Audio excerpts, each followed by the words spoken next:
We are men. Lalaki tayo. At ang babae ay part of our life. Without them, wala.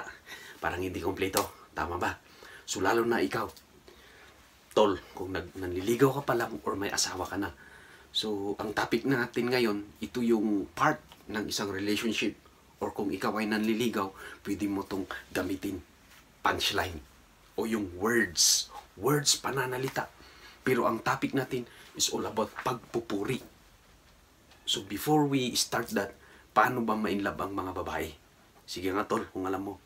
Sa atin, more on our eyes, kung anong nakikita natin. Pero ang babae, more on ears.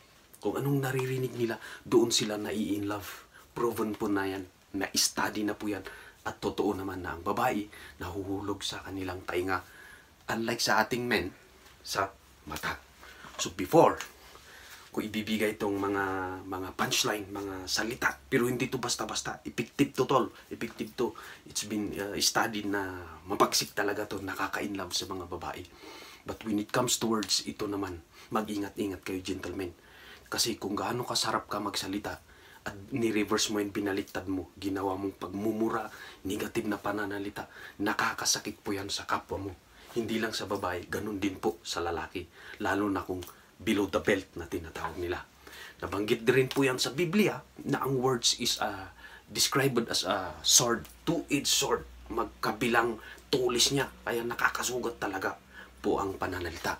Lalo na sa panahon ngayon, ang dami na po sa social media, pagmumura, ang mga F-word, alam nyo yun. Ang pangit ang pangit. Pero ang topic natin ngayon, hindi yun, kasi pangit yan tol. But for today is pagpupuri. Pag dumidiskarte ka, in this is video is for you kung ikaw ay nanliligaw. At the same time, kung may girlfriend ka na at may asawa ka, banggitin mo to sa kanya paminsan-minsan or everyday. But it will take timing Itatiming nyo naman, hindi yung bad mood siya. Ha? Gentlemen. So ngayon, I will read it to you. Nailista ko na lahat at i-discuss ko isa-isa. Ilista nyo na rin po. So ngayon, simulan na natin. Number 1. Thank you for always making my day better. Ibig sabihin, nagpapasalamat ka at pinapaganda mo yung araw ko.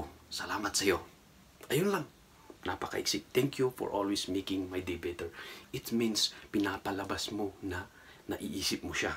Kahit busy ka sa inyong trabaho or whatever man ginagawa mo sa iyong buhay, maiisip niya yun, wow, importante pala ako, naiisip niya ako. So that's it. Nai-inlove siya dyan. Sunod, number 2 is, can't wait to see you again. It means, naisip niya ulit na from the word can't wait to see you again, hindi ko maantay na makita ka ulit. It means, naiisip mo siya na magbibigay ka ng oras. It means, may oras ka sa kanya. Naisip niya yun, uy, may oras pa pala siya sa akin.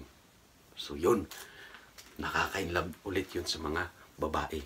More on psychology tayo Okay? Nakakasunod kayo gentlemen. Number 3, I was remembering our last conversation. Naaalala ko yung huli nating pag-uusap. It means, ang babae ulit, pag binanggit mo yun, ibig sabihin, hindi mo nakakalimutan yung date niyong dalawa. Yung pinag-usapan yung nakaraang few more days. Alam mo yun? Ibig sabihin nun, naiisip mo uli yun na, kumbaga naka-memory, may memory card ka. It means, importante ka.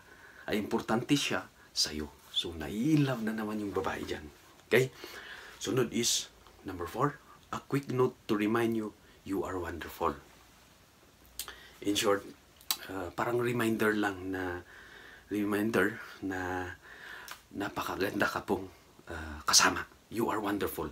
So it means, sinasabi mo ulit na gustong-gusto mo siyang makasama sa iyong free time na nagde-date. Kumbaga, yun pa lang, it means, naisip niya uli na gusto mo siyang uling makasama at mag-date. Ayun. Kasi alam mo na nga na she is wonderful. Hindi katulad sa ibang babae. Naisip niyo yun uy, it means, mas the best pala ako. Mas wonderful ako sa ibang babae. So, sunod, number 5, I am so glad we met. Ibig sabihin, uy, masaya pala siya at nakilala niya ako. Buti na lang, baka makakita pa ng iba.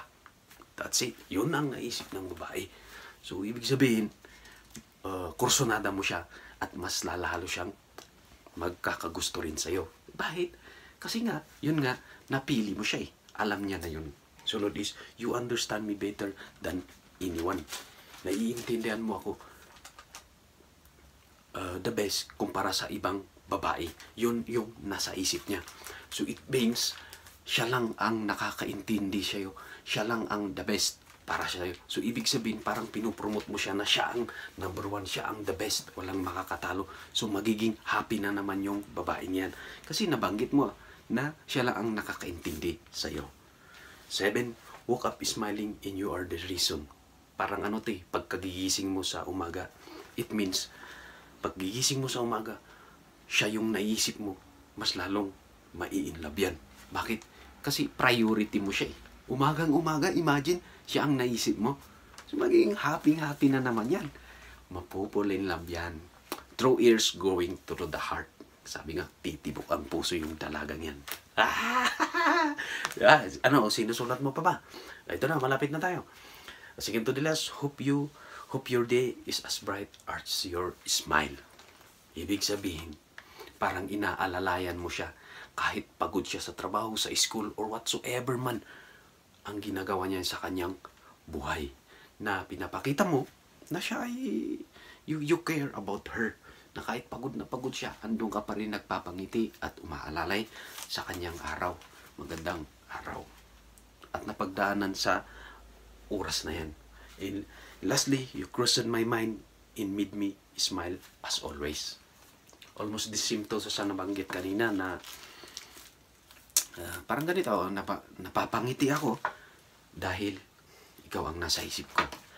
Ganon din po sa kanya. Lagi ka naman din iniisip yan eh. Pero kung ganyan sinasabi mo sa kanya, pinapakita mo ulit na importante siya sa'yo.